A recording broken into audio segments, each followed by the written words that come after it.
Jeremias 47. Sa wala pa sulunga sa hari sa Ehipto ang Gaza, ang Ginoo misulti kanako bahin sa mga Filistihanon. Tanawa, nag-anam kadako ang tubig didto sa amihanan, ug mosanap kini daw suba nga nagbaha.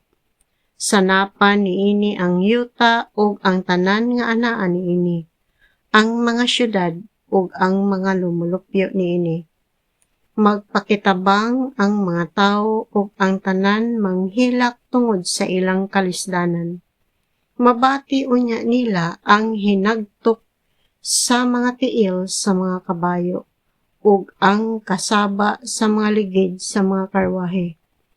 Ang mga amahan dili na mobalik aron pagkuha sa ilang kabataan. Mangloy-loy ang ilang mga kamot. Miabot na ang panahon nga laglagon ang Filistia aron maputol ang bisan unsang hinabang nga magikan sa Tiro o sa Sidon. Ako ang Ginoo, maoy mulaglag sa mga Filistihanon, ang tanan nga gikan sa kabaybayonan sa Kaftor.